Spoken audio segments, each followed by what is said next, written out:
Bonjour à tous et à toutes, je suis Thomas Louis et bienvenue dans La Quille, le podcast où on parle de culture avec ceux et celles qui la font. Aujourd'hui, je reçois un chanteur, un auteur, un compositeur, tout ça dans la même personne puisque je reçois Hervé. Son premier album, intitulé Hyper, sort aujourd'hui même et comprend 11 titres entre musique électronique et textes en langue française, qui ont même tenté certains de comparer Hervé à Alain Bachung. Après Mélancolie FC, son premier EP, paru l'année dernière, le nouveau venu de la scène musicale française nous propose donc une plongée un peu plus vaste dans son univers. Nous nous sommes rencontrés à la Maroquinerie où il sera en concert le 21 septembre et nous avons parlé de la création de cet album entre Paris et la Bretagne, de son amour pour la langue française ou encore de la manière dont il perçoit la notoriété aujourd'hui. Bonne écoute. Bonjour Hervé. Alors, j'ai beaucoup écouté ton album, j'ai aussi lu, j'ai aussi beaucoup entendu, j'ai aussi beaucoup vu des interviews de toi. Maintenant, t'as l'odeur avec. En plus, ce qui est quand même Quel mon parfum. une belle expérience. Et au moment de la sortie de ton premier EP, tu qualifiais ta musique de chanson électronique, ce qui est un peu différent de musique électronique, et je trouvais ça assez pertinent, notamment pour parler de ton album. Est-ce que tu pourrais nous en parler de cette expression ? Ouais, carrément. Bah, en fait, moi, j'ai grandi avec la chanson française, d'un côté. Donc, j'inclus le rap dedans, quoi. Parce que pour moi, c'est de la chanson. Et la musique électronique, donc qui était principalement instrumentale. Donc, on avait des voix parfois, mais c'était des trucs plus... que tu peux retrouver aussi dans la disco, c'est-à-dire des trucs en anglais, un peu, tu vois, bon, en anglais, des petits trucs un peu faciles et tout. Et du coup, moi, quand je me suis mis dans ce projet, j'ai fait des chansons, et c'est lorsque je les ai produites qu'elles ont sonné électro. Tu vois, c'est-à-dire que c'est la façon dont je les ai produits, c'est la façon dont je produis qui est électronique, et la façon dont j'écris les chansons qui est assez classique au final. Ça fait un peu deux salles, deux ambiances. C'est ça. Voilà. J'ai essayé de mélanger, au final, j'ai fait mélanger mes deux amours, quoi, mes fantasmes. Alors ce disque, il arrive après Mélancolie FC, qui est ton premier EP. Il y avait 6 titres à l'intérieur, dont certains figurent sur l'album. Mais justement, comment tu l'as construit cet album, si on part du principe que tu as fait un EP comme une espèce de premier step et que l'album est un peu l'objectif final? Ouais, en fait, je l'ai construit, ça va peut-être te surprendre, mais exactement pareil, quoi. Okay. C'est-à-dire que j'ai ce truc, c'est qu'une chanson, pour moi, c'est une chanson. Tu vois, c'est hyper important. J'avais Mélancolie FC dedans, dans l'EP, donc j'ai appelé l'EP Mélancolie FC. C'était une photographie de l'adolescence, du passage à l'âge adulte. J'avais beaucoup de ça dans les textes.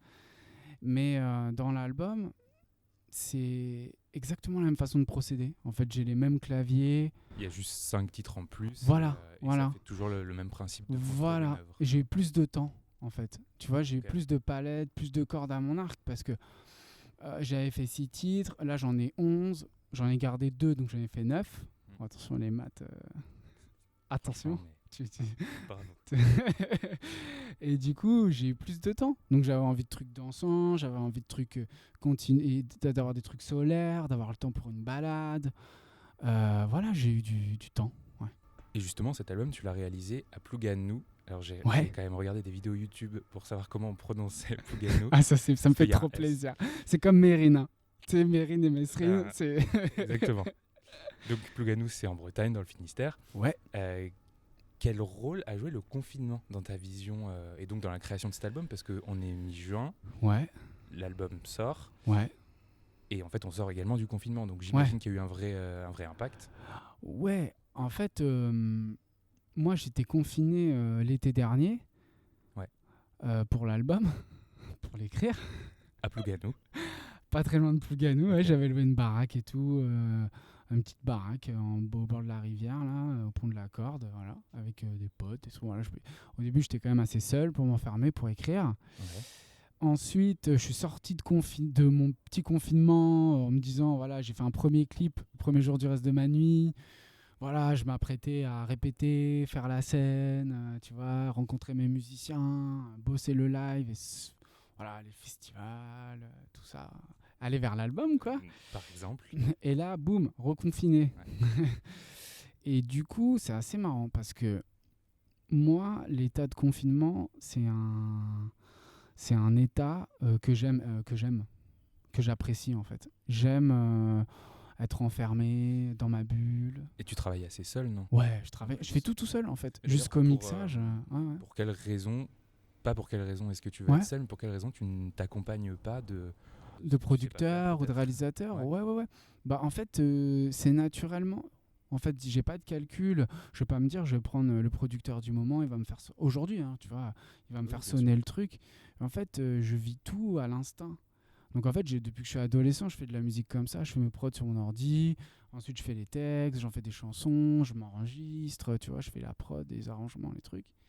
Et du coup, arriver que ce soit aujourd'hui, donc quasiment 10 ans après mes premières prods, mes premiers balbutiements, quoi, Ouais. et ben j'ai pas changé de forme en fait. Et je fais toujours à la maison, j'aime ça. Et aujourd'hui, j'ai l'opportunité de pouvoir être en studio, etc. Mais sur le processus de création, j'aime bien être tout seul. Je crois que j'aime bien être assez libre comme ça, tu vois, avec mon enceinte Bluetooth, mon clavier, mes trucs. Et ensuite, par contre, je m'entoure pour le mixage avec Julien Delfaux, pour le mastering avec Alex Koffer.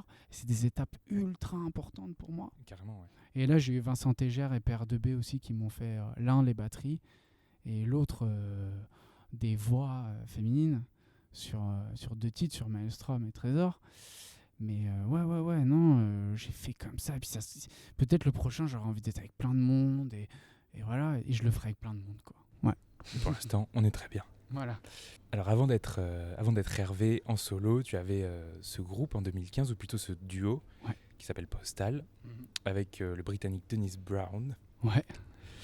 Donc toi, tu étais producteur, tu t'occupais des pochettes aussi, enfin tu étais plutôt dans l'ombre, dans l'absolu. Oui. Et en solo, bah, nécessairement, tu passes dans la lumière. Ouais. Pourquoi est-ce que tu as décidé de te mettre en avant de fait, mais de changer cette position et donc de changer peut-être cette manière de faire de la musique aussi? En fait, c'est venu d'un besoin d'écrire. Ok. En fait, tout s'est fait un peu comme ça, quoi. Je suis parti en Bretagne. Bon, on en revient toujours à la Bretagne, mais c'est... Mais Voilà. on l'embrasse. Voilà. Qu'on aime. Et j'y suis allé 4-5 jours. Et en fait, j'avais besoin d'écrire. J'avais besoin de... Ouais, j'avais besoin d'écrire. J'avais besoin de faire des chansons. Et je sais pas pourquoi j'ai eu besoin de chanter.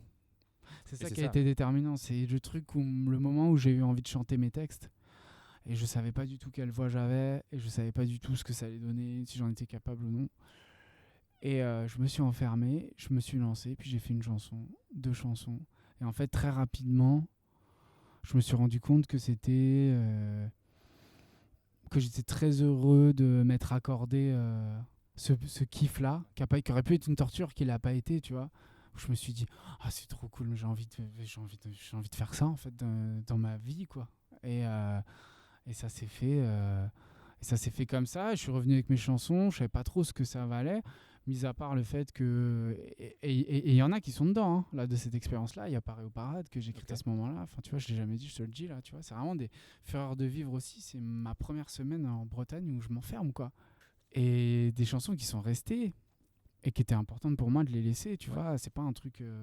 Et donc, voilà, mais comme tu me poses la question, je te le dis. Et c'est venu comme ça. Et puis du coup, j'étais dans Postal. Donc j'ai fait Postal, j'ai fait l'album. J'avais quand même pas mal de casquettes. Dennis aussi. On avait notre label en Angleterre et tout. Et donc je voulais vraiment attendre le bon moment pour essayer, quoi. C'est le mot, ouais. Et Il se du trouve coup, que bon, ça marche plus ou moins. Donc et du coup, ouais, voilà, ça. Du coup, eh ben, je me suis lancé. Voilà. c'est justement tu parlais de ta voix, de cette histoire de découverte de sa voix. Presque. Ouais. Quel rapport tu as avec ta voix aujourd'hui? J'imagine que tu as un bon rapport si on est autour de cette table pour parler d'un album. Ouais. Mais tant mieux. Mais c'est un long truc, ça, hein, l'album. Hein. C'est un peu comme quand tu découvres ce que t'as de ta mère et de ton père, tu vois.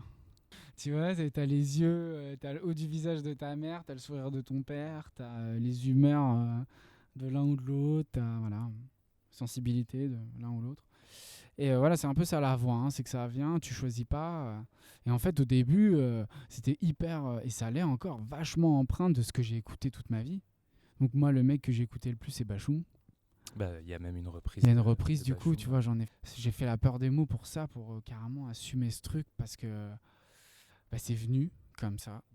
Et à un moment, je me suis dit, mais attends, je vais prendre des cours de chant. Peut-être que j'en prends d'ailleurs, hein, tu vois, mais pour améliorer cette voix qui est la mienne.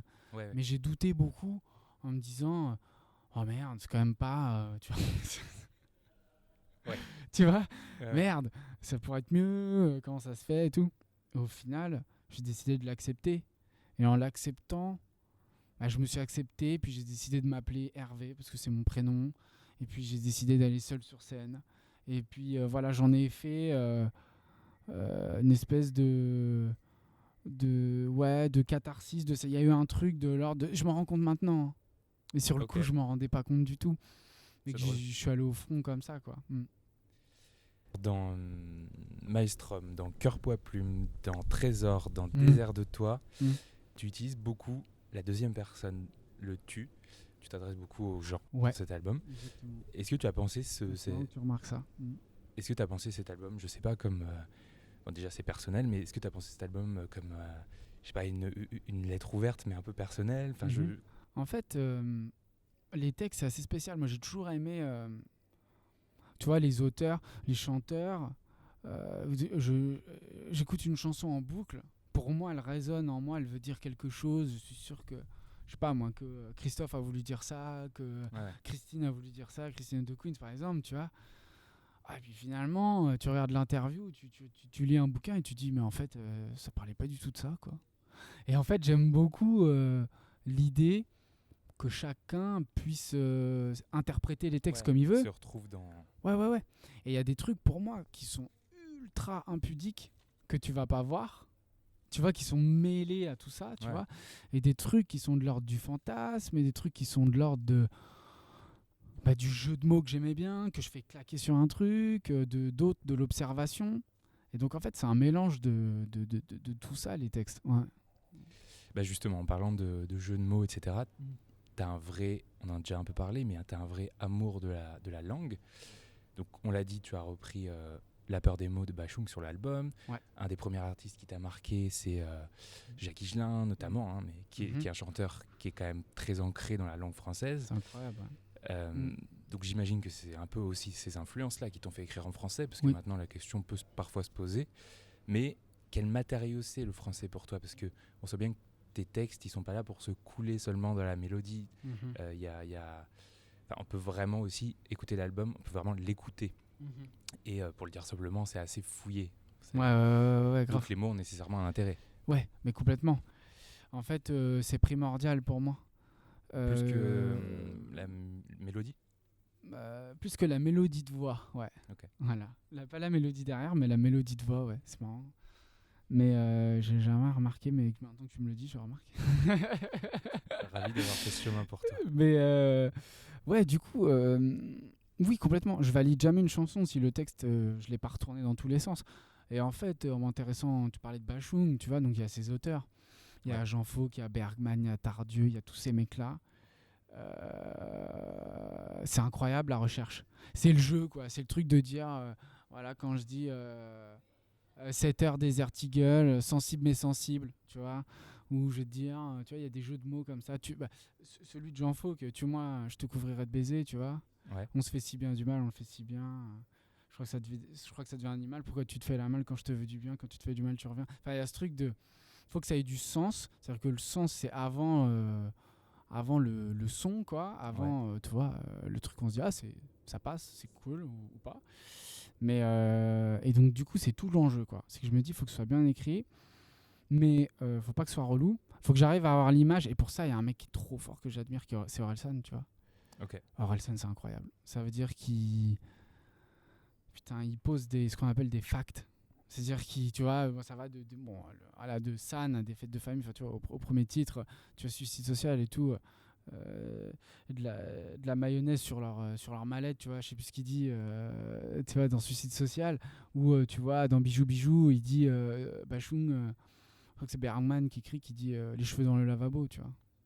C'est incroyable. Je trouve ça fou. Des images de vie comme ça, ou chez l'air, ça arrive souvent, tu vois. Tu prends une tarte, tu dis, mais putain, c'est incroyable. Oui, ça existe, quoi. au-delà de ces chansons, de ces 11 chansons, toi tu écris beaucoup, tu as même écrit pour Johnny Hallyday. Ouais. Tu le dis pas énormément visiblement, mais tu l'as fait. Ouais. Pour son album posthume. Donc Ouais. pour ceux que ça intéresse, les 3 chansons, c'est Pardonne-moi, Je ne suis qu'un homme et Enfant du siècle. Exactement. Alors, ça s'est fait de quelle manière ? Est-ce que tu avais déjà écrit des chansons Ouais. pour toi, ou est-ce que tu les as écrites spécialement pour lui, un peu comme une commande ? En fait, ce qui s'est passé, c'est que c'est un accident incroyable, cette histoire. C'est qu'à l'époque de Postal, je suis pas mal en studio, je fais des claviers, des prods, tu vois, je commence à traîner un peu au-delà de mon groupe, on fait des rencontres et tout. Et du coup, je suis au studio Diodélis, avec mon pote Johan. Et en fait, ce qui se passe, c'est que on voit qu'il est en studio en train de bosser sur des trucs. Voilà. On était venu pour régler des papiers, des trucs de cachet ou je sais plus quoi, tu vois. Et en gros, il nous dit, ouais les gars, je pars lundi à Los Angeles. On était samedi, tu vois, si ma mémoire est bonne, tu vois. Et il nous dit, je pars, j'ai des musiques, j'ai pas de texte. Si vous voulez essayer des trucs, allez-y. Voilà, la dernière fois, je vous préviens, il nous a tout jeté. Donc, voilà, la dernière fois, il m'a tout jeté. Donc, bon, voilà, je vous promets rien, mais si ça vous intéresse, si ça vous inspire, faites-le. Mais en fait, les musiques, je trouvais super belles. Okay. Je trouvais... il y avait un truc un peu patrimoine qui me plaisait de ouf. J'aimais beaucoup l'idée d'écrire pour quelqu'un qui soit aussi loin de moi. C'est un mec, c'est pour ça que j'en parle pas beaucoup, parce que j'ai beaucoup... je suis très humble vis-à-vis de ça, tu vois, je l'ai pas connu. Enfin, il y a un truc, c'est un mec à 51 albums. Oui, t'as écrit une on chanson, parle de Johnny, tu vois. Enfin, moi, je suis dans un truc où j'ai une musique qui m'inspire. En gros, Yodelis arrive à Los Angeles le mardi, Johnny enregistre le mercredi, et c'est les premières chansons. Et après, ça sort, et après, il décède par son âme entre deux. Donc, il y a un truc de genre de complètement fou. Ouais, presque, ça s'est pas passé. C'est réel, même. Quand j'allais voir mes potes, je sais, bah là, il y a l'album de Johnny qui va sortir. Je crois que je suis dessus, je suis pas sûr. Tu vois. Je suis dessus, quoi. Et j'étais même pas sûr, tu vois, parce que je savais pas au final ce qui a été gardé ou pas. Je trouve ça dingue. Et voilà. Et donc, c'est pour ça que moi, j'en parle pas beaucoup, c'est vrai. Parce que je suis pas Goldman, je suis pas Bergman, je suis pas. Tu vois, ces grands auteurs qui ont écrit pour plein de gens et que c'est super. Genre, les mecs, c'est tellement beau comme métier d'être auteur, d'être, tu vois, au service d'une âme et tout. Attention, c'est quelque chose, tu vois. Moi, ça a été une espèce de parenthèse complètement folle, tu vois, où en l'espace d'un week-end, je me retrouve à écrire pour Johnny Hallyday. Ouais. En fait, c'est ça, la vraie histoire.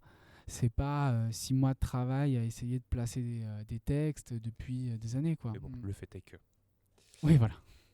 Et justement, la notoriété dans tout ça, c'est ton premier album, donc j'espère qu'on écoutera cette interview au bout du 6e. T'as quel rapport avec cette notion de la notoriété ? J'avoue que je m'en fiche un peu, hein, pour être honnête. C'est assez étrange.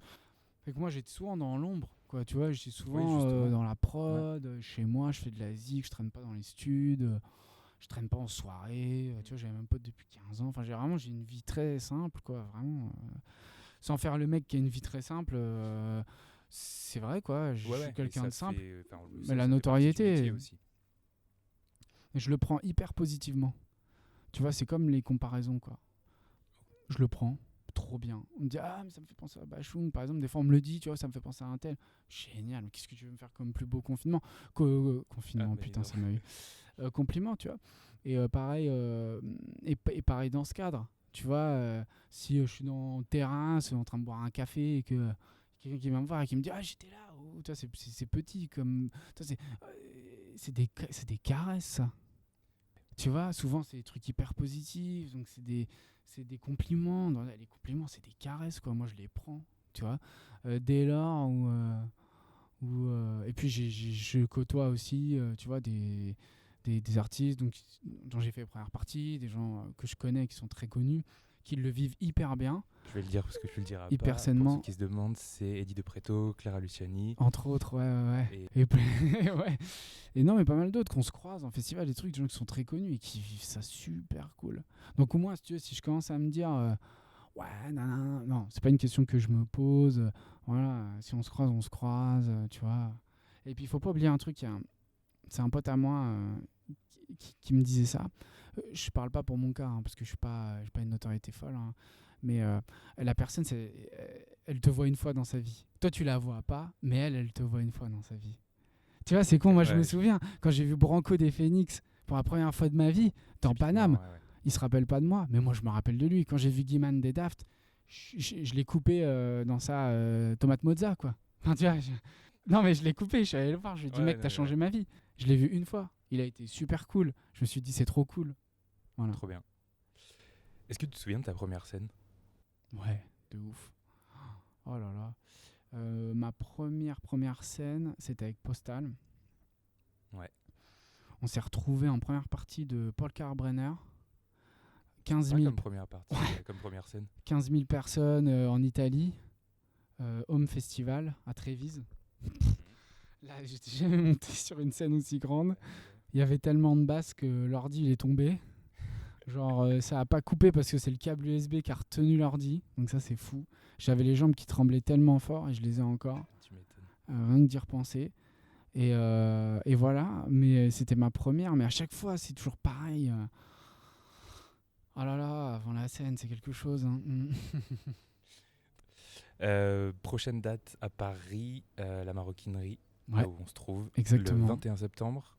C'est très bizarre parce que là, on se voit à la Maroquinerie. Je joue à la Maroquinerie. Ouais. J'étais confiné dans la chambre où j'ai fait mon album. Je suis revenu. Donc il y a un truc de genre, le temps s'est arrêté. C'est le jour sans fin. Une espèce de petit cercle vicieux. Ouais, vertueux. Du coup, donc, c'est le 21 septembre. Exactement. La Cigale, c'est le 19 janvier. Ouais. Et il y a une tournée en France. Alors là, je vais te dire, on sait pas. Donc là, on maintient notre maroquinerie parce qu'on maintient l'album, on tient le cap. Voilà, on prend des riz et on verra bien. Ok.